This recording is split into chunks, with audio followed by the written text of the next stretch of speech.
Subscribe करें और bell दबाएं ताकि कोई खबर रह न जाए।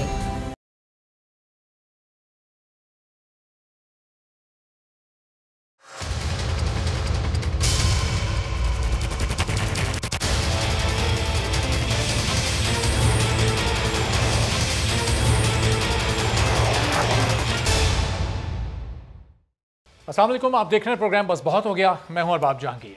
आज का दौर तालीम और तहकीक का दौर है, साइंस और टेक्नोलॉजी का दौर है, इल्म और हुनर में महारत और मुकाबले का दौर है। आज के जदीद और तरक्की याफ्ता दौर में अगर किसी भी मुल्क और कौम को आगे बढ़ना है तो ये बात तो तय है कि उनकी तरक्की का सफ़र तालीम और उसके फ़रोग़ के बगैर आज के दौर में मुकम्मल नहीं हो सकता। किसी भी हुकूमत की सबसे बड़ी जिम्मेदारी ये होती है कि वो अपनी नौजवान नस्ल को ऐसी तालीम दें जो मौजूदा दौर और उस मुस्तकबिल के जदीद तकाज़ों पर मुश्तमिल हो। वो तालीम जिससे उनकी ज़हनी इस्तेदाद में इजाफा हो, वो तालीम जिससे उनमें सवालात करने की और मुकाबला करने की अहलियत पैदा हो। लेकिन जब से पाकिस्तान बना है हमारे मुल्क में सब कुछ इसके बरक्स होता चला आ रहा है।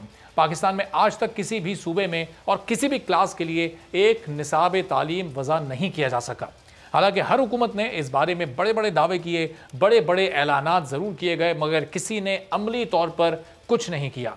स्कूलों का निसाब तो आप छोड़ ही दें, यूनिवर्सिटीज़ 30-30, 40-40 साल पुराना निसाब आज भी पढ़ा रही हैं।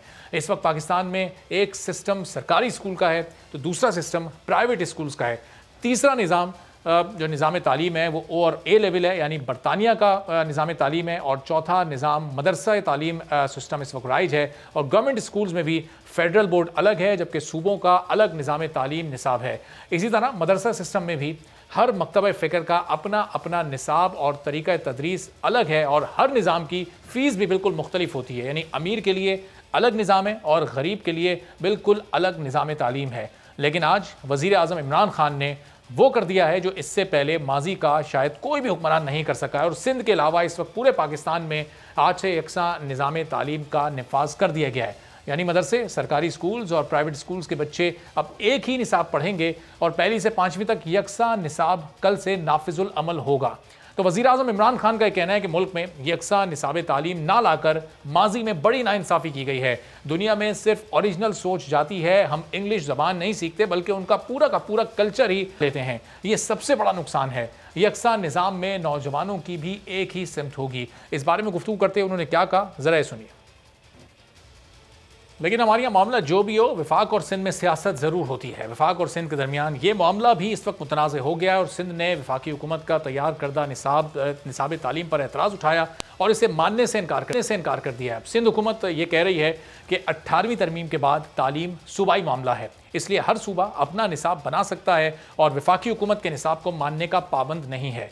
महकमा तालीम सिंध ने 2018 के बाद से निसाब तालीम पर बहुत काम किया और जदीद तकाज़ों के मुताबिक निसाब तैयार भी किया जा रहा है। तो सिंध ये दावा कर रहा है, अब इस दावे में कितनी हकीकत है, कितनी सच्चाई है, और सिंध का एक कदम दुरुस्त है कि सिंध का अलग निज़ाम तालीम होना चाहिए, चूँकि अब ये तालीम का मामला एक सूबाई मामला 18वीं तरमीम के बाद। और फिर क्या ये सिर्फ निसाब की तब्दीली की गई है या तालीमी सिस्टम पूरे निज़ाम को ही तब्दील किया गया है, और सिर्फ अभी ये 5वीं जमात तक है, तो ये कब तक पूरे हाई क्लासेस हैं उन तक भी ये अमल पहुंच जाएगा और मुकम्मल हो सकेगा। इस बारे में गुफ्तगू करेंगे। डॉक्टर मरियम चुगताई साहिबा, नेशनल करिकुलम काउंसिल की डायरेक्टर हमारे साथ मौजूद हैं। काशिफ मिर्ज़ा साहब, ऑल पाकिस्तान स्कूल फेडरेशन हमारे साथ मौजूद हैं। तो डॉक्टर मरियम साहिबा, ये निसाब तब्दील हुआ है अभी सिर्फ पहली से 5वीं जमात तक। अब एक मदरसे का बच्चा जो तालीम हासिल करता है वही एक हाई स्कूल, एक English school, English medium school में तालीम हासिल करने वाला बच्चा भी वही तालीम हासिल करेगा। ये आम लफ्ज़ों में इसका मतलब यही लिया जाए? जी, आप इस तरह कह सकते हैं कि अब पाकिस्तान के तमाम स्कूलों के बच्चे इंग्लिश, मैथमेटिक्स, साइंस ज़रूर पढ़ेंगे, उर्दू, इस्लामियात, सोशल स्टडीज़ या जनरल नॉलेज ज़रूर पढ़ेंगे। इससे ऊपर वो जो भी पढ़ाना चाहें वो पढ़ा सकते हैं। लेकिन अब ऐसे नहीं होगा कि किसी मदरसे में कोई कहे कि यहाँ पे हमारे बच्चे साइंस और मैथमेटिक्स या नहीं पढ़ेंगे, या किसी एलीट प्राइवेट स्कूल में वो कहें कि हमारे बच्चे सिर्फ साइंस मैथ पढ़ेंगे और इस्लामियात नहीं पढ़ेंगे। तो इस निसाब के तहत जो आपका एक बुनियादी सतह है वो एक जैसी होगी। उसके ऊपर जो स्कूल भी चाहे, जितना भी चाहे, जिस तरफ भी जाना चाहे, चाहे वो दीनी डायरेक्शन है या आर्ट्स है या साइंस है, उसके ऊपर वो जा सकता है। और डॉक्टर साहब, फिर इसको ज़ाहिर है इस पर इम्प्लीमेंटेशन आप लोग कैसे बनाएंगे, इस पर चेक कैसे? हज़ारों की तादाद में मदरसे हैं, हज़ारों की तादाद में उर्दू मीडियम स्कूल हैं, जो सरकारी स्कूल्स हैं वहाँ पर कैसे इसकी इम्प्लीमेंटेशन को पॉसिबल किया जाएगा, फिर जो प्राइवेट स्कूल्स बहुत बड़ी तादाद में, और प्राइवेट स्कूल्स में तो एक क्लास का भी बहुत बड़ा फ़र्क है, हर जगह पर इसकी इम्प्लीमेंटेशन को फिर आप लोग कैसे मुमकिन बनाएंगे? इसकी इम्प्लीमेंटेशन का मेन चैलेंज उन स्कूलों में आएगा जो अच्छी क्वालिटी के नहीं हैं। प्राइमरीली जो आपके सरकारी स्कूल हैं और जो आपके मदारिस हैं जहाँ पर इस वक्त रियाजी और साइंस की तालीम नहीं दी जा रही एक बड़ी हद तक। जो आपके प्राइवेट स्कूल्स हैं और ख़ास तौर पे जो एलीट प्राइवेट स्कूल्स हैं जहाँ पे अच्छा मेयार तालीम ऑलरेडी एग्जिस्ट करता है, उस पे इम्प्लीमेंटेशन का इतना चैलेंज नहीं है, क्योंकि इम्प्लीमेंटेशन ये है चेक करना कि क्या आपकी जमात क्लास 3 के जमात का बच्चा फ्रैक्शंस कर सकता है कि नहीं, क्या आप सोलर सिस्टम के बारे में पढ़ा रहे हैं कि नहीं, क्या आप क्लाइमेट चेंज के बारे में पढ़ा रहे हैं कि नहीं। तो अगर आपका बच्चा ऑलरेडी किसी अच्छे स्कूल में पढ़ता है तो वो यकसा निसाब तालीम के साथ ऑलरेडी हम आहंग है। अगर जो बाकी जो आपके सरकारी स्कूल हैं जिनमें सिर्फ रट्टे की बिना पर पढ़ाया जा रहा है, अंग्रेजी ज़ुबान रटाई जा रही है, रियाजी की कोई समझ नहीं है, बल्कि कई जगह रियाजी पढ़ाई भी नहीं जा रही, तो वहाँ पर इम्प्लीमेंटेशन के चैलेंजेस आएंगे जिसको हुकूमत स्टेप बाय स्टेप लेकर आगे चल रही है। मिसाल के तौर पे हुकूमत ने वफाकुल मदारिस के साथ एक MOU साइन किया है कि अगले 5 से 6 साल में तमाम मदारिस ना सिर्फ रजिस्टर होंगे बल्कि वो ये भी करेंगे कि वो साइंस मैथ की टीचर्स भी भर्ती करेंगे और अपने बच्चों को वो पढ़ाना स्टार्ट करेंगे। और उसके बाद मदारिस के तमाम बच्चे, पाकिस्तान के तमाम 35-40 लाख बच्चा बनता है जो किसी भी बोर्ड का इम्तिहान यानी सरकारी स्कूल का इम्तिहान 8वीं जमात में देगा। बच्चा वो पढ़ता है जो इम्तिहान में आता है, टीचर वो पढ़ाता है जो इम्तिहान में आता है, पेरेंट्स इस चीज़ पे स्कूल का फैसला करते हैं कि रिजल्ट कहाँ अच्छा आएगा। अगर मदारिस में आप इम्तिहान ही नहीं ले रहे साइंस पे या रियाजी पे, तो उनको कोई इंसेंटिव नहीं है कि उस सब्जेक्ट को ध्यान से पढ़ाएं या बच्चे उसको ध्यान से पढ़ें। इम्प्लीमेंटेशन चैलेंजेस उस तरफ आएंगे जिस पर हुकूमत बहुत मेजर स्टेप्स ले रही है। ये इस तरह का एग्रीमेंट कर लेना वफाकुल मदारिस के साथ मेरे ख्याल में एक बहुत बड़ा स्टेप है। सही। चले मैं आपकी तरफ वापस भी आता हूँ, ज़रा काशिफ मिर्ज़ा साहब से भी इस पर उनकी राय लूँ। काशिफ साहब, ज़ाहिर है ये हुकूमत का इनिशियली चाहे 5 जमातों तक ही है, लेकिन एक बहुत अच्छा इकदाम है कि पूरे मुल्क के तमाम स्कूल्स, तमाम मदरसे एक ही निसाब पढ़ाएँ, तमाम बच्चों को एक जैसी तालीम मिले, ताकि वो जो एक उनमें सोच का, शऊर का जो गैप आ जाता है, उस गैप को ख़त्म करने में मदद मिल सके। आपकी नज़र में एक बहुत अच्छा इकदाम है ये हुकूमत का?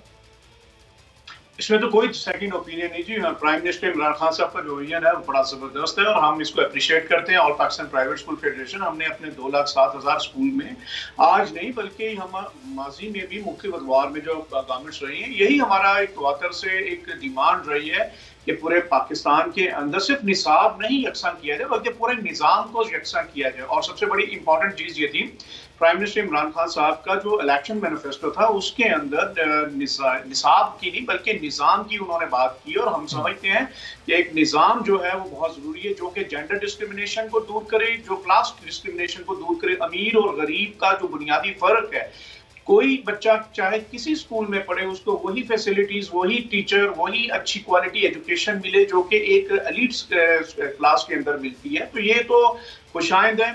आज बल्कि प्राइम मिनिस्टर इमरान खान साहब की ने बड़ा जबरदस्त स्पीच की और उनका स्पीच में 2 बातें बहुत जबरदस्त तरीके से हावी दिखाई दी।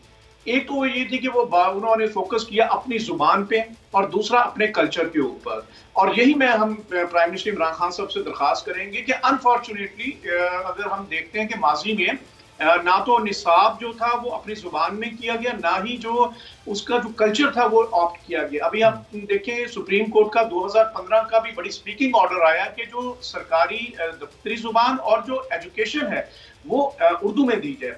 लेकिन अनफॉर्चुनेटली यहाँ पे मैं ये समझता हूँ कि कुछ चीज़ें ऐसी हैं जिससे इम्प्लीमेंटेशन के ऊपर जो है प्रॉब्लम आएंगी। फॉर एग्जाम्पल लैंग्वेज की हद तक अगर बात करें तो आपका इंग्लिश, मैथ और साइंस तो इंग्लिश मीडियम में है और KPK ने भी तो उसको इंग्लिश मीडियम में सारा रखा है।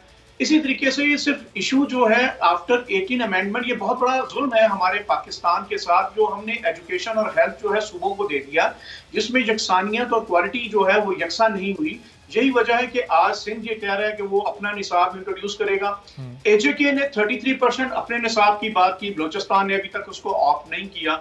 पंजाब, केपीके और इस्लामाबाद की हद तक जो है वो तो पाकिस्तान नहीं है। जीबी ने तो बिल्कुल कुछ काम नहीं किया। हाँ, उसने ये कहा कि जो पंजाब कर लेगा हम उसे ऑप्ट कर लेंगे। या मैं एक और गुजारिश आपको भी करूं, मदारिस 40 लाख की स्ट्रेंथ के साथ एक बहुत बड़ी स्ट्रेंथ है हमारी मेन स्ट्रीम के अंदर, और इसमें अगर ये हम कहें कि वो मैथ और साइंस नहीं पढ़ा रहे, ये गलत है। आप उनकी वेबसाइट देखें, मैथ, साइंस और इवन कंप्यूटर सब्जेक्ट जो है उनके निसाब का हिस्सा बन चुके हुए हैं। हाँ, एक बात जरूर है कि जो आपने क्लास डिस्क्रिमिनेशन करनी थी उसको खत्म करना है। उसके लिए सबसे पहले जहां पे हम बात करेंगे तो अभी पंजाब के अंदर गवर्नर साहब के अंडर एचिसन कॉलेज है, उसके अंदर उसको मुकम्मल तौर पे आज भी ऑप्ट नहीं किया। तो अगर तो गवर्नर साहब के अंडर चलने वाला अदारा उसको ऑप्ट नहीं मुकम्मल करेगा तो एक बड़ा एक डिफरेंस नजर आएगा। और फिर उस सूरत में जब गवर्नमेंट ने अलाउ कर दी है कि आप मेन बुक्स के साथ आप कोई भी जो हेल्पिंग बुक्स यूज कर सकते हैं, तो उससे तो वो डिफरेंस वैसे ही रहेगा। तो मैं दरखास्त करूंगा इमरान खान साहब से कि आप इन चीजों को रिव्यू करें। अगर वाकई ही सिंसियरली इसको ऑप्ट करने जा रहे हैं, all Pakistan private school federation आपके साथ हैं, लेकिन इसको क्रॉस द बोर्ड होना चाहिए। अगर ये चीजें हम रखेंगे तो इससे इम्प्लीमेंट जो करने का उनका ख्वाब है, जिस तरह वो कल्चर और यकसा जुबान की बात करते हैं, सही, तो अगर ये डिफरेंसेस मौजूद रहेंगे तो काशिफ साहब ज़ाहिर है आपकी ये तमाम तजवीज़ डॉक्टर साहिबा के थ्रू ज़ाहिर प्राइम मिनिस्टर तक भी पहुंच जाएंगी और हो सकता है कि वो इन लाइंस पर कुछ काम भी करें, चूँकि ये अब ये जो सिलसिला ये सिर्फ पहली से 5वीं क्लास तक तो नहीं रहना, जब ये 5वीं से और फिर आगे बड़ी क्लासेस तक जाएगा तो फिर O&A लेवल, फिर कैम्ब्रिज सिस्टम, डॉक्टर साहब इसको फिर किस तरह से आप लोग ये जो इसमें डिफरेंशिएट आता है, ये कैसे फ़र्क को ख़त्म करेंगे? ये पूरे के पूरे सिस्टम को ख़त्म कर दिया जाएगा, कैम्ब्रिज सिस्टम को या O&A लेवल को, या फिर ये अपनी जगह पर मौजूद रहेगा और जो हमारे प्राइवेट स्कूल्स हैं, जो गवर्नमेंट स्कूल्स हैं, वहाँ का निसाब अलग रहेगा? ये दो फ़र्क अपनी जगह पर मौजूद रहेंगे? देखिए, एक लफ्ज़ होता है यूनिफॉर्मिटी, कि सब लोग एक जैसे हो जाएं। यकसा निसाब यूनिफॉर्मिटी नहीं लेकर आ रहा, यकसा निसाब एक मिनिमम बेंचमार्क लेकर आ रहा है कि इससे इस मिनिमम बेंचमार्क पे सबको इससे ऊपर होना है। और उसके बाद डाइवर्सिटी की बहुत जगह है। आज वज़ीर आज़म साहब ने जो कल्चर की बात की, उसमें हमारे पाकिस्तान के तमाम तर कल्चर मौजूद हैं, और उसमें उन्होंने बात की कि हमें अपने कल्चर को अपनाना चाहिए और दूसरों से दुनिया में हर जगह से सीखना चाहिए, लेकिन अपने अंदर एहसास कमतरी नहीं पैदा कर लेना चाहिए दुनिया से सीखने में। तो वो किसी खास पंजाबी कल्चर या सिंधी कल्चर की बात नहीं कर रहे थे, वो बात कर रहे थे कि जिसका जो भी कल्चर है, आप जिस धरती से हैं उसके कल्चर को अपनाएं और उसमें एहसास कमतरी महसूस ना करें।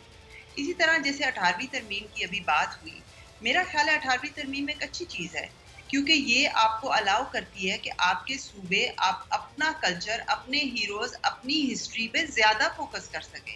और इंडोनेशिया जैसे ममालिक में इसी तरह है कि 10% निसाब जो है वो नेशनल लेवल पर होता है, मजीद शायद 30% जो है वो प्रोविंशियल लेवल पर होता है, लेकिन और 40% और फिर 50% लोकल हकायक की बिना पर बनता है, क्योंकि बच्चा वो सीखता है जिससे वो अपनी डे टू डे लाइफ को रिलेट कर सके। तो 18th अमेंडमेंट के साथ लोग समझते हैं कि जैसे 18th अमेंडमेंट और यकसा कौमी निसाब आपस में ऑपोजिट्स हैं, लेकिन ये ऑपोजिट्स नहीं है। 18th अमेंडमेंट के होते हुए यकसा कौमी निसाब का साथ चलना और भी अहमियत इख्तियार कर जाता है, क्योंकि ये आपको एक यूनिटी इन डाइवर्सिटी की इजाज़त देता है। और डॉक्टर साहब, अगर इस 18 अमेंडमेंट के बाद अगर ये एजुकेशन एक प्रोविंशियल सब्जेक्ट बन गया तो हमारे किसी एक सूबे में भी तो एक निज़ाम नहीं है। ऐसा भी हो सकता है कि इस यकसा निज़ाम को इस तरह से राइज किया जा सके कि एक सूबे में कम से कम एक ही निज़ाम चल रहा हो। यहाँ जिस तरह सिंध गवर्नमेंट इस वक्त विफाक के साथ ऑन बोर्ड नहीं आ रही, तो आप सिंध को पाबंद कर सकते हैं कि पूरे सिंध के अंदर एक ही, चाहे वो उनका अपना बनाया हुआ निसाब हो, लेकिन एक ही निसाब हो? आप बिल्कुल पाबंद नहीं कर सकते, और ना ही वफाक ने पंजाब या केपी को पाबंद किया है।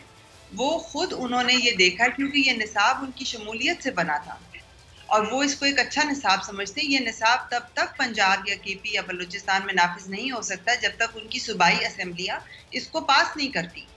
ये 18th अमेंडमेंट का 2010 में ये हमारा लॉ है और ये अच्छा लॉ है, लेकिन इसमें एक्सट्रीम की भी चांसेस हैं। जिस तरह अगर निसाब सिर्फ फेडरल ही बनाए तो उसके अपने मसाइल हैं, लेकिन अगर निसाब बिल्कुल ही डिसेंट्रलाइज हो जाए तो आखिरकार हम अकाइयाँ हैं एक नेशन की, एक कंट्री की। हमारी एक पॉलिटिकल आइडेंटिटी है, हमारी एक पॉलिटिकल हिस्ट्री है।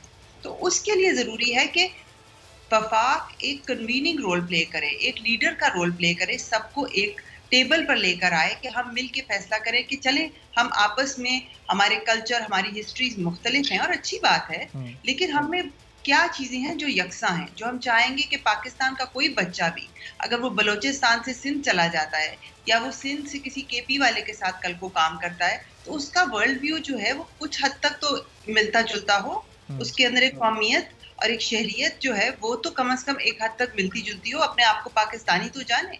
तो इसमें कोई ऐसी बात नहीं है कि 18th अमेंडमेंट से सिंध जो है कुछ ऐसा कर रहा है कि वो नहीं कर सकता, ये राइट है सिंध का। ठीक है, तो काशिफ साहब अब अगर ज़ाहिर है सिंध इस मामले पर विफाक के साथ ऑन बोर्ड नहीं आता, कुछ आज़ाद कश्मीर वालों को भी चाहे कुछ परसेंट ही सही वो अपनी तरमीम उसमें लाना चाहते हैं, जीबी वालों की अपनी सिलसिले में कोई सोच ही नहीं है, जो पंजाब करेगा वो अडॉप्ट कर लेंगे, तो फिर ये पूरे मुल्क में तो फिर ये इस निज़ाम को राइज होना इस वक्त शायद फिर मुमकिन ना होना। अगर सिंध एक इतना बड़ा सूबा एक अलग ट्रैक पर चलेगा तो फिर इसकी इम्प्लीमेंटेशन आप समझते हैं कि फिर वो जो सिंध का एक स्टूडेंट होगा और जो पूरे मुल्क के दूसरे स्टूडेंट्स होंगे उनके दरमियान एक फ़र्क तो रहेगा? देखिए, यही वो खदशात हैं जिसको हम बार बार तवातर से पहले से कहते चले आ रहे हैं। अगर यही कुछ करना था तो जनरल परवेज मुशर्रफ का 2006 का जो पॉलिसी फ्रेमवर्क था वो तो इससे ज्यादा सिंगल नेशनल करिकुलम था, क्योंकि उसके अंदर तो सबका जो था उन्होंने इसको इम्प्लीमेंट किया था। अगर यही चीज होनी थी, और यही हम बार बार कह रहे हैं कि जहां तक तो कॉन्सेप्ट पेपर की बात है, जहां तक इमरान खान साहब के विजन की बात है, it's ideal, it's great initiative, लेकिन जहां तक इम्प्लीमेंटेशन की बात है तो फिर जब नीचे जाके जो ग्रासरूट लेवल के ऊपर इम्प्लीमेंट हो रहा है, तो वो आपने तो वादा किया था सिंगल एजुकेशन सिस्टम का। मेरा जो 2.5 करोड़ बच्चा आउट ऑफ स्कूल है उसके लिए तो इसके लिए अभी आपने पहला स्टेप लिया है, ये पहला उसका पॉलिसी फ्रेमवर्क का पार्ट है, और वो भी आपने ग्रेड 1 से लेके 5 तक किया। अच्छा, बाकी जो है pre school, pre nursery, nursery KG, कोई होमवर्क उस पे नहीं हुआ। आपका ग्रेड 6, 7 टू ऑनवर्ड कुछ नहीं हुआ। आपने असेसमेंट के ऊपर कोई काम नहीं किया। कैम्ब्रिज एजुकेशन वहीं एग्जिस्ट करेगा, मदारिस का बोर्ड जो है वहीं एग्जिस्ट करेगा, पब्लिक और प्राइवेट स्कूल का बोर्ड वहीं एग्जिस्ट करेगा, तो इसका मतलब तबकात तो वहीं रहेंगे। आपका अमीर और गरीब का डिफरेंस, आपका जेंडर डिस्क्रिमिनेशन, आपको 25 लाख नए टीचर चाहिए, आपको 2 लाख नए स्कूल चाहिए उस आउट ऑफ स्कूल 2.5 करोड़ बच्चे को जो आपने वापस तालीम के उनको आईनी हक देना था। काशिफ साहब, इसका मतलब जो डॉक्टर साहब जो मिनिमम बेंचमार्क एक बता रही हैं, जाहिर है वो सिर्फ मदरसों पर और जो सरकारी स्कूल हैं उन्हीं पर इंप्लीमेंट होगा उसका, तो इसका मतलब उससे कोई खास फर्क नहीं पड़ने वाला। मैं अर्ज कर रहा हूं, मिनिमम बेंचमार्क पहले भी थे, बात बेंचमार्क की नहीं है, बात सिंगल एजुकेशन सिस्टम की है, बात सिंगल नेशनल करिकुलम की है। तो ये ना तो जो अब तक इनकी डिस्कशन से नजर आ रहा है और जो अब तक इंप्लीमेंट हुआ है उसमें तो ये क्लियर है कि इसको आप सिंगल भी नहीं कह सकते, इसको आप नेशनल भी नहीं कह सकते। हाँ, एक काम आप कर सकते हैं, वो ये कर सकते हैं कि आपने जो सिंगल एजुकेशन सिस्टम में जब तक आपका जो आपने जो करिकुलम इंप्लीमेंट करना है, जब तक आप लैंग्वेज सेम नहीं करेंगे, तो अगर आपकी 5 में से 3 सब्जेक्ट इंग्लिश में है तो हम कैसे कह सकते हैं कि ये अपनी नेशनल लैंग्वेज में, ये नेशनल लैंग्वेज नहीं है, ये तो हमारी कौम को मजीद जो है तकसीम करता चला जाएगा। अभी तो लोग उर्दू से पूरी तरह आशना नहीं, तो फिर उनको आप इंग्लिश भी दे रहे हैं, आप उर्दू भी दे रहे हैं, फिर उनकी मदर लैंग्वेज है। तो आप ये सादा लफ्जों में आप ये कहने कि थोड़ी सी कंफ्यूजन पैदा हो गई है इसके बाद? सर, बहुत कंफ्यूजन, ये थोड़ी सी नहीं है। अनफॉर्चुनेटली इमरान खान साहब का विजन बहुत क्लियर है, उनकी आज की तकरीर बड़ी जबरदस्त थी, उनमें तो कोई एम्बिग्यूटी नहीं है। ये तो कंफ्यूजन जो उनकी नीचे इंप्लीमेंट करने वाली टीम है उसके अंदर है। यही वजह है कि जब आप स्टेक होल्डर को करिकुलम काउंसिल में नहीं रखेंगे और मनपसंद लोग होंगे तो फिर इंप्लीमेंट तो किन्होंने करना है? स्टेक होल्डर्स ने करना है। स्टेक होल्डर्स की रिजर्वेशन दूर नहीं हुई। बहुत सारे आपने सवालात और एतराज़ात खड़े कर दिए, अब जरा मरियम साहबा ज़ाहिर इस पर जवाब देंगे। डॉक्टर साहब, ये जो मिनिमम बेंचमार्क आपने बताया, डॉक्टर साहब काशिफ साहब तो ये कह रहे हैं कि ये पहले भी ज़ाहिर फॉलो हो रहा है, ये अगर एक निसाब लेकर आना है तो वो तो फिर A to Z वो एक ही निसाब होना चाहिए। फिर जो आपने फ़र्क रखा हुआ है, कैम्ब्रिज सिस्टम भी काम करता रहेगा, O&A लेवल भी काम करते रहेंगे, जो बड़े प्राइवेट स्कूल्स हैं जो बड़ी फीसों वाले हैं वो भी अपने तौर पर काम करते रहेंगे, और आप उसको डाइवर्सिटी का नाम देकर आप लोग फिर वो एक सेफ पैसेज देख रहे हैं, उसमें एक कन्फ्यूजन्स क्रिएट हो रही है। कन्फ्यूजन्स को ज़रा क्लियर कीजिएगा काइंडली। देखिए, हमें ये फैसला करना है कि हमें यकसा मेयार चाहिए कि यकसा निज़ाम चाहिए। यकसा निज़ाम करना बहुत आसान है। आप कह दें आज से नेशनलाइजेशन पॉलिसी जो थी भुट्टो की, जिसने कहा था कि अब से सब स्कूल्स नेशनलाइज हो गए हैं, तो क्या उससे मेयार यकसा हो गया था? बिल्कुल भी नहीं। बल्कि उस पॉलिसी से जो कुछ अच्छे स्कूल चल रहे थे वो भी प्राइवेट सेक्टर से निकल के गवर्नमेंट सेक्टर में आ गए थे और उनका मेयार गिर गया था। यकसा मेयार दरकार है, चाहे उसका फॉर्मेट जो भी हो। मुझे नहीं फर्क पड़ता। काशिफ साहब खुद प्राइवेट सेक्टर से हैं, बहुत अच्छी बात है। प्राइवेट सेक्टर एक बहुत अहम किरदार अदा करता है पब्लिक सेक्टर को अच्छी क्वालिटी पे मजबूर करने के लिए। तो इसमें यह बहुत ज़रूरी है कि प्राइवेट सेक्टर की ऑप्शन पेरेंट्स के पास हो। कोई पेरेंट चाहता है कि उसका कोई बच्चा मदरसे में पढ़े, कोई चाहता है कि वो सरकारी स्कूल में पढ़े। ये ऑप्शंस बहुत अच्छी बात है और इस पर बहुत क्रेडिबल रिसर्च हुई है कि एक ही फैमिली में माँ बाप एक बच्चे को मदरसे में भेजेंगे, सबसे लायक बच्चे को प्राइवेट स्कूल में डाल देंगे, बच्ची को सरकारी स्कूल में डाल इसका देंगे। मतलब ये जो इनिशिएटिव गवर्नमेंट ने लिया है ये सिर्फ मदरसों की हद तक और ये गवर्नमेंट स्कूल्स की हद तक है, इसमें फिर प्राइवेट स्कूल्स को नहीं आप लोग कंसीडर कर रहे? नहीं नहीं, ऐसी बात नहीं है। जो प्राइवेट स्कूल अच्छे मेयार की किताबें नहीं पढ़ाएगा, यानी कि सिंगल नेशनल करिकुलम में जो मेयार सेट किया गया है उसको फॉलो नहीं करेगा, इसीलिए जो अगर उसको एनओसी ही नहीं मिलेगा ऐसी किताब का जिसमें वो मेयार फॉलो नहीं हो रहा। तो डॉक्टर साहब प्राइवेट स्कूल्स का तो आपने हाल देखा ही होगा, एक ही गली में एक ही एरिया में दो दो तीन तीन स्कूल होते हैं, अलग अलग पब्लिशर्स की किताबें खरीदने पर वो लोगों को मजबूर कर रहे होते हैं और लोग पेरेंट्स मजबूर होते हैं उनकी किताबें खरीदने पर। तो गवर्नमेंट तो उनको भी पाबंद नहीं कर सकती कि एक ही पब्लिशर की आप किताब पढ़ाएं, ये इस पर इम्प्लीमेंट कैसे होगा? बिल्कुल इसको अगेन मेयार पे पाबंद कर सकती है गवर्नमेंट। जो एनओसीज का अब जबकि क्लैरिटी आ गई है, मेरे रिस्पेक्टेड को पैनलिस्ट काशिफ साहब कह रहे हैं कि क्लैरिटी नहीं है। यकसा निसाब ने एक क्लैरिटी दे दी है कि हर बच्चा चाहे वो किसी भी किस्म के स्कूल में पढ़ता हो ये कॉन्सेप्ट उसको आने होंगे।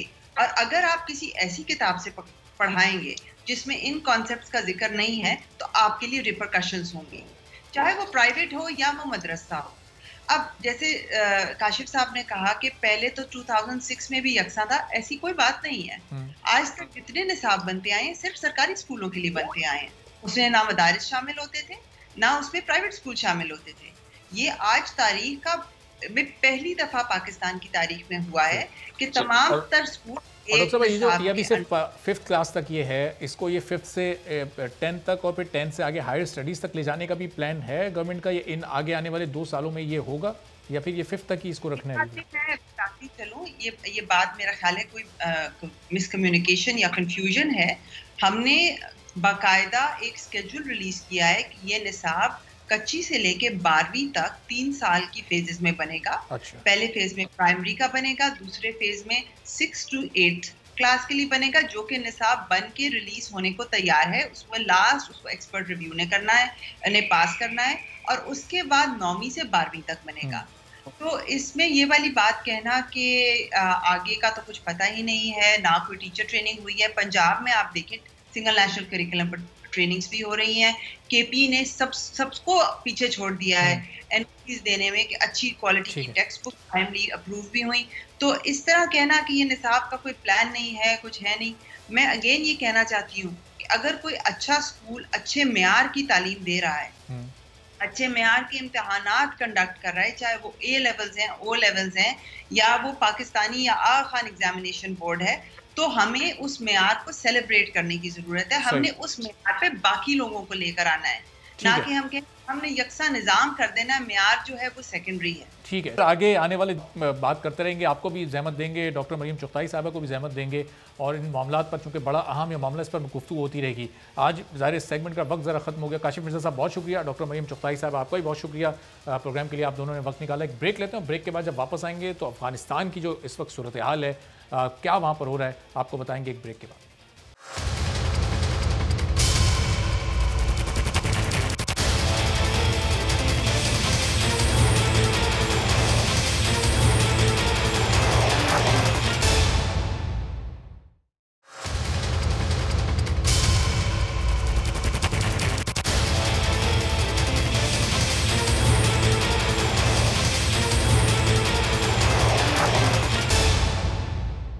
प्रोग्राम में एक बार फिर आपको खुशामदीद कहते हैं। 2001 में अमेरिका की क़यादत में गैर मुल्की अफवाज के अफगानिस्तान पर हमलावर होने के बाद मुल्क पर तालिबान की हुकूमत के खात्मे का ऐलान किया गया था, लेकिन उसके बाद से वक्त के साथ साथ तालिबान की ताकत में दोबारा इजाफा होता रहा। और अब अमरीकी और इत्तेहादी अफवाज के मुकम्मल इनखला से पहले ही तालिबान ने फिर से दारुल हुकूमत काबुल समेत अफगानिस्तान के बेशतर इलाके पर इस वक्त कब्जा कर लिया और एक मरतबा फिर अफगानिस्तान में बरसरे इख्तिदार आने वाले हैं। ये भी कहा जा सकता है कि आ चुके हैं। अमरीका और तालिबान के दरमियान 2018 में बराह रास्त बातचीत का आगाज हुआ था।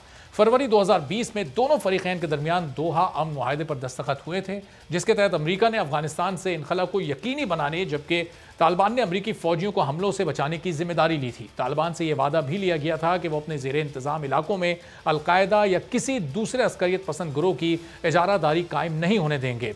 अफगान हुक्काम की जानिब से बैनुल-अक़वामी मदद के बगैर तालिबान का मुकाबला ना कर सकने के खदशात के बावजूद अमरीका के नए सदर जो बाइडन ने अप्रैल 2021 में ऐलान किया कि तमाम अमरीकी अफवाज सितंबर तक अफगानिस्तान छोड़ देंगी।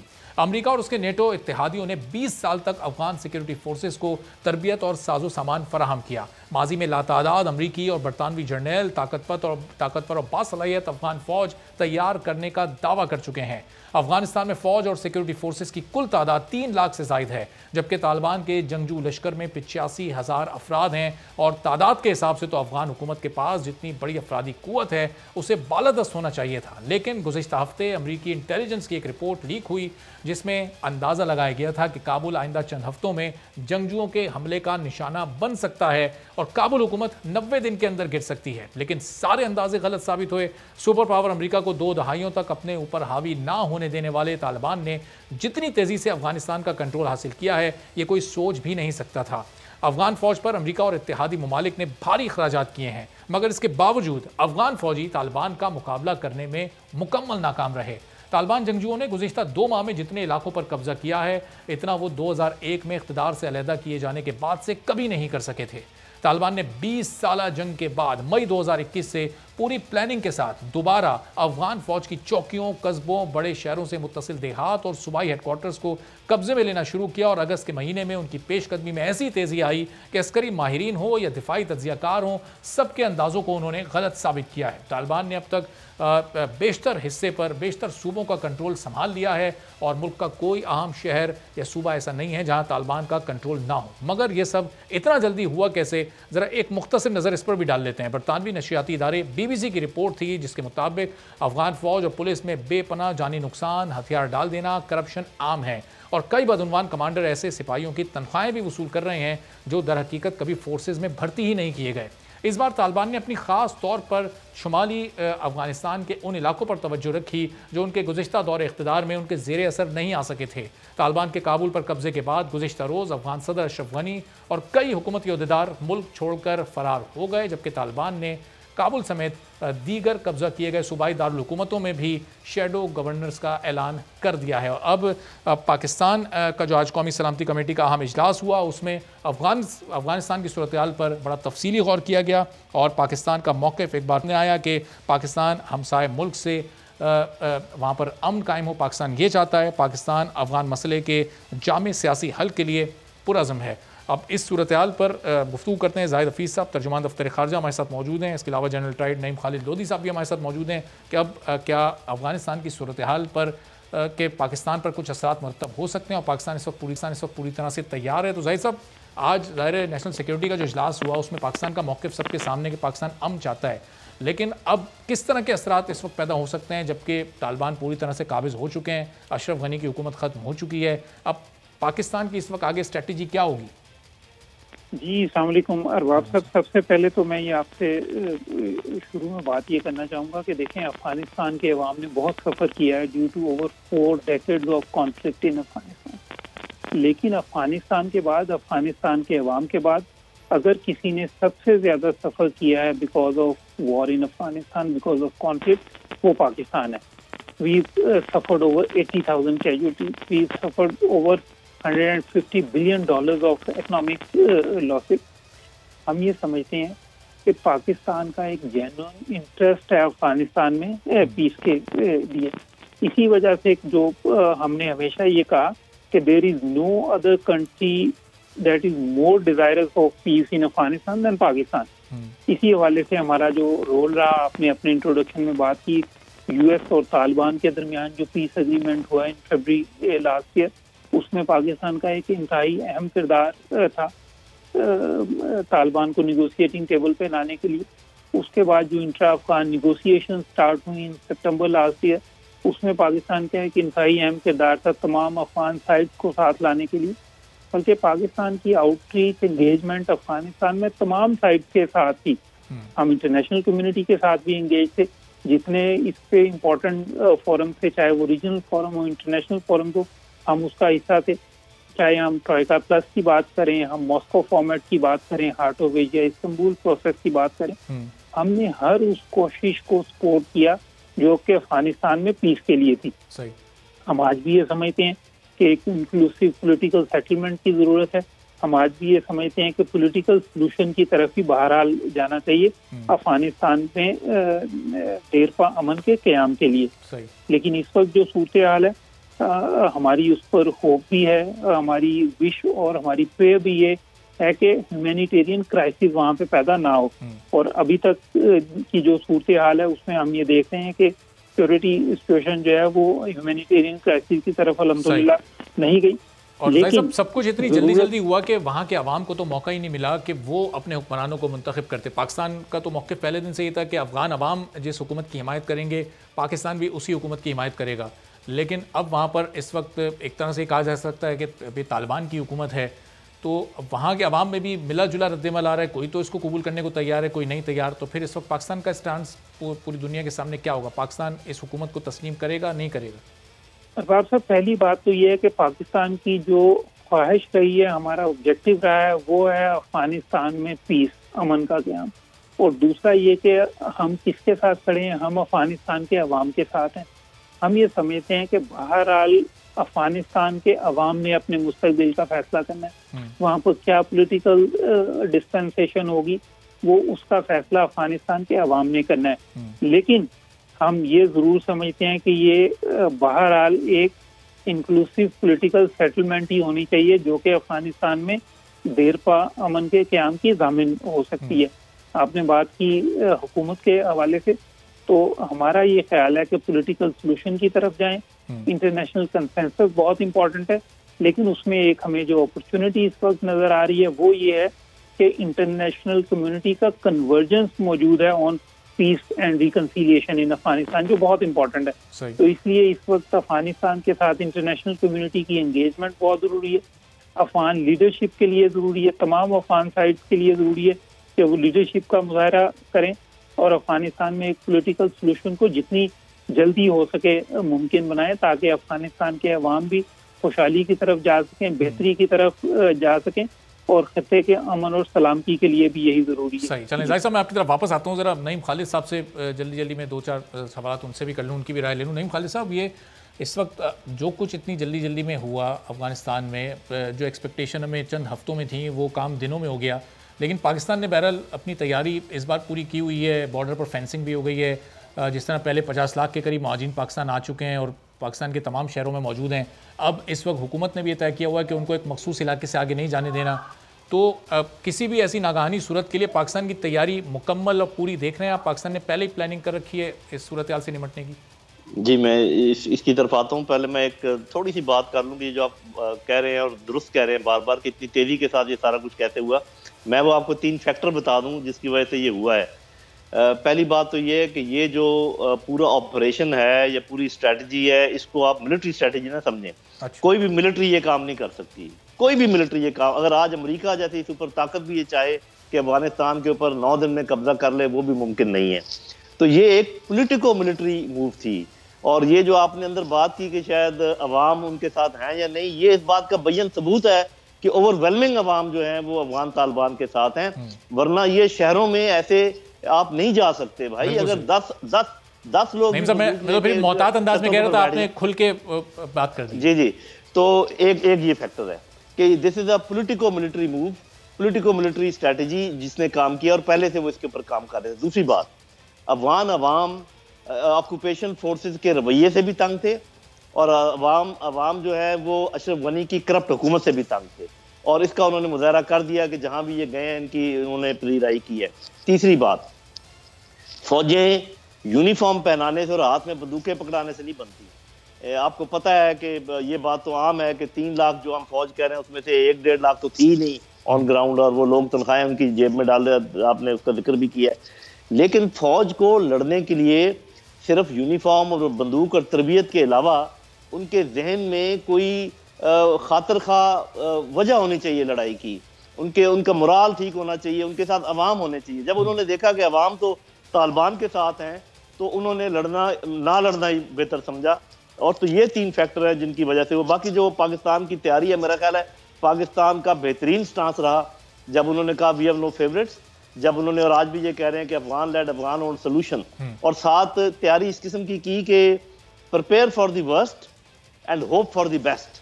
और अल्लाह के फजल करम से जो होप था बेस्ट, उसकी तरफ चीजें जा रही हैं। कोई सिविल वॉर नहीं हुई है, जो कहते बहुत सिविल वॉर होगी, कोई बड़े पैमाने पे मुहाजिरीन के आने का इम्कान नहीं है। जो इंटरनली डिस्प्लेस्ड लोग हैं वो तो होंगे, वो सेटल हो जाएंगे। ये जो लोग बहुत सारे वीजे अप्लाई कर रहे हैं मेरे भाई, वैसे ही बहुत लोग पाकिस्तान में आना चाहते हैं, वहां पर अमन अमान भी हो, तो अफगानिस्तान के हालात और पाकिस्तान के हालात में इतना फर्क है कि लोग यहाँ से आना चाहेंगे। तो ये ना समझें, फॉरेन ऑफिस वाले भी ये ना समझें, क्योंकि उनके नुमाइंदे इधर मौजूद है, कि चूंकि इतने लोगों ने अप्लाई किया है तो इसका ये मतलब है कि वहां पर लोगों में बड़ा प्रॉब्लम है। वो वैसे ही भाई इधर खुशहाल इलाके में आना चाह रहे हैं, जैसे भी ये मामला। तो पाकिस्तान की तैयारी अच्छी है, पाकिस्तान का मौकफ बिल्कुल ठीक है, पाकिस्तान ने जो कुछ कहा वो साबित हुआ है। और इन सारी चीज़ों को अगर मैं सामने रखूं तो मेरा ख्याल है कि आने वाले दिन अफगानिस्तान के लिए भी अच्छे हैं, पाकिस्तान के लिए भी अच्छे। इंक्लूसिव हुकूमत बनने जा रही है इंशाल्लाह। जब वो कह रहे हैं अभी तक जो कुछ अफगान तालिबान, ये इस अफगान तालिबान तबके की बात कर रहा हूँ जो इस वक्त मौजूद है, ये वो अफगान तालिबान नहीं है। अमरीकियों ने वायलेट किया है एग्रीमेंट को, इन्होंने नहीं किया अभी तक। सही। जो ये चीन गए हैं उनको कहा है कि हम ETIM को जगह नहीं देंगे, रूस गए हैं उन्होंने कहा है कि हम चेचन को जगह नहीं देंगे, ईरान गए हैं उनको कहा है कि हम हिफाजत करेंगे जितने हज़ारत हैं और अहले तशी हैं, पाकिस्तान को कहा है कि हम जमीन नहीं देंगे तहरीक तालिबान पाकिस्तान को, और कोई वजह नहीं है कि हम इन पर यकीन ना करें। और एक बात मैं और कह दूं जी, जब इन्होंने इतनी पॉलिटिकल ब्रिलियंस शो की है, इतनी स्ट्रेटेजिक ब्रिलियंस शो की है, नेगोशिएशन में इतनी ब्रिलियंस शो की है, तो हमें क्यों शक है कि ये इंटरनल पॉलिटिक्स काबू नहीं करेंगे, ये बहुत अच्छे तरीके से करेंगे। सही। चलो, अफगानिस्तान के जो ज़ाहिर इस वक्त हालात हैं, 2 दिन में जो कुछ हुआ है वो पूरी दुनिया इस वक्त देख रही है, कुछ लोग हैरान हैं, कुछ परेशान हैं कि हुआ कि एक ब्रेक लेते हैं और ब्रेक के बाद फिर अब ये भारत के लिए कितना बड़ा धचका है, भारत इस वक्त कितना हैरान है और कितना परेशान है, क्योंकि उसके अरबों डॉलर की इन्वेस्टमेंट भी डूब गई है, जो कि भारत ने जिस तरह से वो इन्वेस्टमेंट अमेरिका के साथ मिलकर की थी, उसका मकसद सिर्फ पाकिस्तान को नुकसान पहुंचाना था, और ये ऐन उस वक्त हुआ जब भारत अपना यौम आज़ादी मना रहा था। तो ये एक तरह से खुद ब खुद यौम सियाम में तब्दील हो गया। एक ब्रेक के बाद आप दोनों से इस पर मज़ीद गुफ्तगू करते हैं, हमारे साथ रहिए।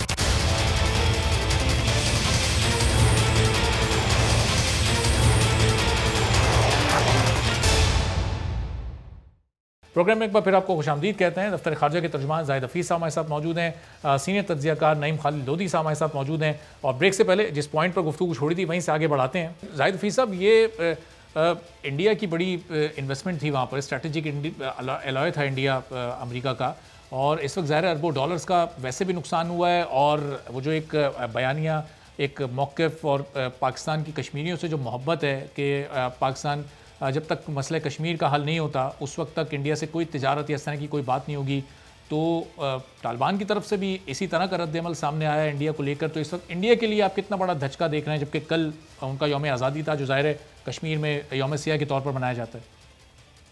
देखिए, सबसे पहले तो आपने जो बात की कि इंडिया की बहुत ज़्यादा इन्वेस्टमेंट थी, तो इंडिया की तो अनफॉर्चुनेटली इन्वेस्टमेंट थी टेररिस्ट इंफ्रास्ट्रक्चर में। इंडिया का तो रोल अफगानिस्तान में जो रहा है वो एक स्पॉइलर का रोल है। हमने हमेशा ये कहा कि अफगानिस्तान के पीस प्रोसेस को आगे ना बढ़ने देने में स्पॉयलर्स का एक किरदार है, जिससे अफगान को भी बाखबर रहना चाहिए, इंटरनेशनल कम्युनिटी को भी बाखबर रहना चाहिए। हमने अफगानिस्तान के अंदर स्पॉयलर्स की भी बात की, हमने अफगानिस्तान से बाहर स्पॉयलर्स की भी बात की। तो भारत का तो मैं आपको क्लियरली ये बताऊंगा कि स्पॉयलर का रोल, और जो इंफ्रास्ट्रक्चर पे उन्होंने इन्वेस्टमेंट की वो टेररिस्ट इंफ्रास्ट्रक्चर, पाकिस्तान की खिलाफ दहशतगर्द कार्रवाइयों के लिए उन्होंने अफगान सरजमीन को इस्तेमाल किया। हमने पहले भी अफगान हुकूमत से ये कहा और अब भी हम ये तवक्को करते हैं कि अफगान सरजमीन पाकिस्तान के खिलाफ इस्तेमाल होने की इजाज़त नहीं दी जाएगी। जो आपने कश्मीर के हवाले से बात की, तो आपने देखा होगा Indian illegally occupied Jammu and Kashmir में जब भी पाकिस्तान का इंडिपेंडेंस डे होता है तो वहाँ पर चरागां किया जाता है, पाकिस्तानी फ्लैग वहाँ पे रेज किया जाता है, पाकिस्तान के लिए दुआएं की जाती हैं वहाँ पर। और भारत का जो इंडिपेंडेंस डे है उसे ब्लैक डे के तौर पर मनाया जाता है। तो भारत के इंडिपेंडेंस डे के ऊपर वहाँ पर ब्लैक फ्लैग जो है वो रेज किया जाता है, वहाँ पे शटर डाउन स्ट्राइक होती है, वहाँ पे पीसफुल डेमोन्स्ट्रेशन होती हैं। और इस साल भी पूरी दुनिया में कश्मीरियों ने जहाँ पे भी वो हैं Indian illegally occupied Jammu and Kashmir में, आज़ाद रियासत जम्मू एंड कश्मीर में, पाकिस्तान भर में भारत के योम आज़ादी को योम स्याह के तौर पर मनाया गया। लेकिन हमने भारत से हमेशा ये कहा कि उन्होंने जो जुल्म जबर के जरिए कश्मीरियों को पे हुकूमत करने की कोशिश की, उसमें वो बुरी तरह नाकाम हुए। उन्होंने जो 5 अगस्त 2019 के एक्शन लिए, उसका मकसद था कि किसी तरह वो अपना जो उनका इलीगल ऑक्यूपेशन है उसे परपेचुएट कर सके। लेकिन भारत के उन इक़दामात को कश्मीरियों ने भी रिजेक्ट किया, पाकिस्तान ने भी रिजेक्ट किया, इंटरनेशनल कम्युनिटी ने भी रिजेक्ट किया। देखें, भारत के जो ऑब्जेक्टिव थे वो कहते हैं कि जी ये हमारा इंटरनल कॉन्फ्लिक्ट है। पूरी दुनिया, इंटरनेशनल कम्युनिटी, यूनाइटेड नेशंस ये कहती है कि ये इंटरनेशनली रिकॉग्नाइज्ड डिस्प्यूट है। वो कहते हैं कि जी कश्मीरी हमारे साथ एंगेज है। आज आपने देखा कि वो कश्मीरी भी जो माजी में भारत के साथ काम करने के लिए तैयार थे, आज वो भी दिल्ली के साथ काम करने के लिए तैयार नहीं है। वो कहते हैं कि भारत के लिए जरूरी है कि वो ये गैर कानूनी एक तरफा इकदाम को वापस ले, कश्मीरी लीडरशिप को रिहा किया जाए। वहाँ पे जो एक्स्ट्रा जुडिशियल किलिंग्स हो रही हैं, फेक एनकाउंटर्स, बिल्कुल यही हो गया है। बिल्कुल जाहिर साहब, मैं वापस आपकी तरफ आता हूँ जरा। तो जनरल साहब, नईम खालिद साहब, ये अब इंडिया के लिए इस वक्त ये कितना बड़ा धचका है जो पिछले 2 रोज़ में जो डेवलपमेंट अफगानिस्तान में हुई? ज़ाहिर है इंडिया को, अमेरिका को ये ऐसी तवक्कुआत होंगी कि ये यहाँ खाना जंगी की सूरत हाल पैदा हो जाएगी, उसका असर पाकिस्तान पर पड़ेगा, लाखों की तादाद में मुहाजिरीन पाकिस्तान आएंगे और फिर यहाँ हालात ख़राब होने का अंदेशा हो जाएगा। लेकिन ज़ाहिर है अभी तक पाकिस्तान की जो एक बेहतरीन स्ट्रेटजी रही इस पूरी सूरत हाल में, ऐसा कुछ हुआ नहीं और अफगानिस्तान में भी सूरत हाल किसी हद तक काबू में है। तो ये कितना बड़ा इस वक्त धचका है? खासतौर पर देखिए जी, इंडिया को तो धचका बहुत बड़ा इसलिए है कि अमेरिका तो एक प्लान के तहत उन्होंने तो मान लिया था कि अब हम यहाँ नहीं रह सकते और यहाँ से जा रहे हैं।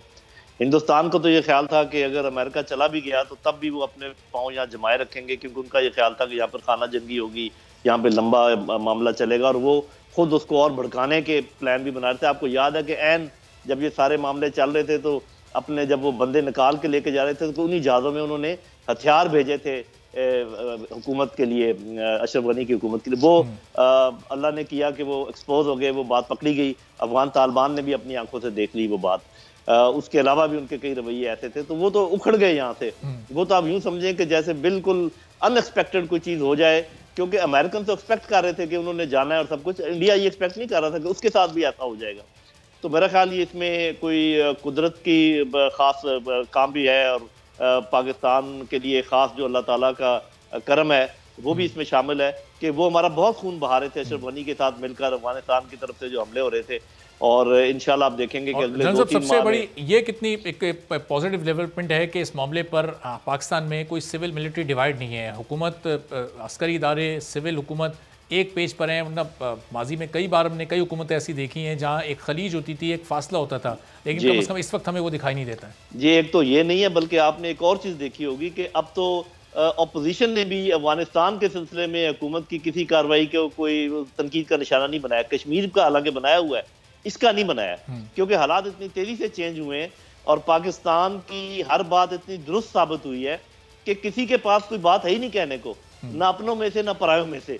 तो मेरा ख्याल है कि ये जीत है अफगानिस्तान के अवाम की, और ख़ास इसका अच्छा असर होगा पाकिस्तान के ऊपर। मैं शुरू से ही कह रहा था पहले दिन से, और मैं शायद वाहिद एनालिस्ट था जब जो ही अमेरिकन निकले हैं, सब ने कहना शुरू कर दिया था कि अब बड़ी मुसीबत है, बड़ा प्रॉब्लम है। इवन जो हमारा अपना स्टांस था सरकारी, वो भी कोई इसी किस्म का था कि जैसे अफगानिस्तान बड़े टर्मोइल की तरफ जा रहा है, और मैं कह रहा था कि अफगानिस्तान अच्छाई की तरफ जा रहा है। अल्लाह ताला ने करम किया और सबने देख लिया, वो बात सच साबित हुई। आज तो सभी ये कह रहे हैं। तो ये अफगानिस्तान के लिए अच्छा हुआ है, हमारे लिए अच्छा हुआ है, इस पूरे खित्ते के लिए अच्छा हुआ है। अल्लाह के फज़ल। जाहिद हफीज़ साहब, ये जो पाकिस्तानी इस वक्त अफगानिस्तान में मौजूद हैं, वापस आना चाहते हैं, वो अभी ये ऑपरेशन, ये ज़ाहिर है बहुत तेज़ी से गवर्नमेंट इस चीज़ को देख रही है, ये कब तक मुकम्मल हो जाएगा? वो तमाम लोग जो इस वक्त अफगानिस्तान छोड़कर जो पाकिस्तानी हैं वो यहाँ आ जाएँ, ये कब तक मेक श्योर हो जाएगा? और फिर इस बात को किस तरह से चेक रखेंगे कि कहीं उनके दरमियान कुछ वो लोग ना आ जाएं जो कि मुहाजिरीन हो या जो अफगानिस्तान के शहरी हों, वो इस वक्त यहाँ आना चाहते हों?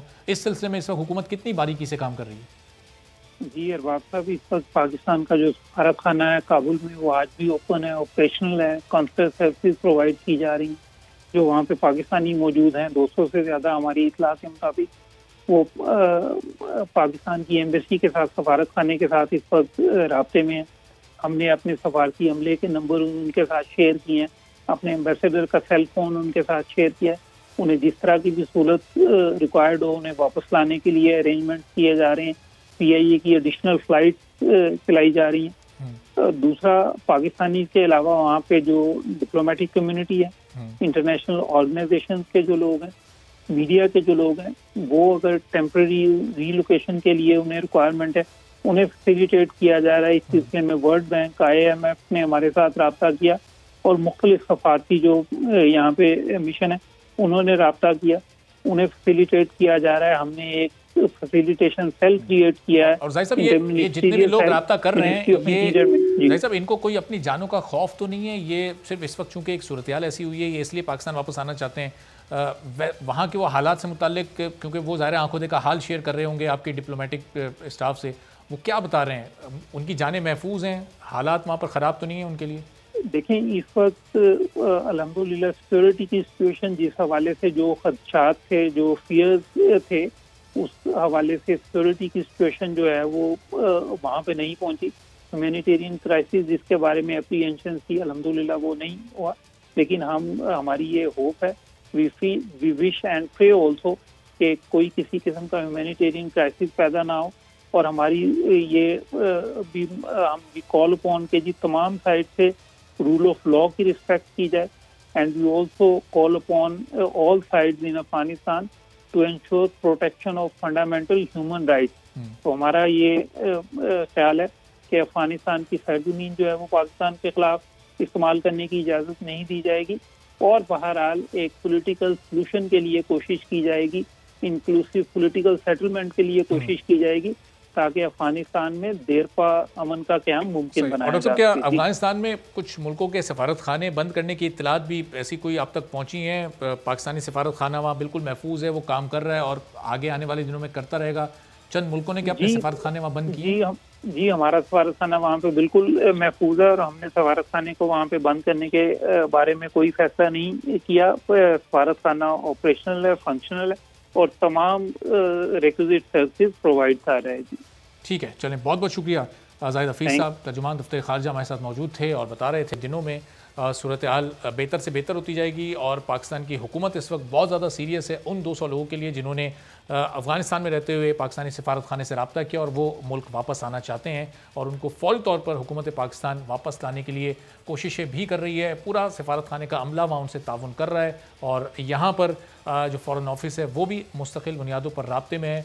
जो सफारत खाना है, जो उसका अमला है और इसके अलावा जो पाकिस्तानी वहाँ पर मौजूद हैं वो इस वक्त मुकम्मल तौर पर महफूज हैं। लेकिन हालात चूँकि वहाँ 2 दिनों में बहुत तेज़ी से तब्दील हुए, इसलिए इस वक्त वक्ती तौर पर तमाम लोगों को हुकूमत पाकिस्तान वापस लाने के लिए कोशिशें कर रही है। आज के प्रोग्राम से इजाज़त दीजिए। अल्लाह।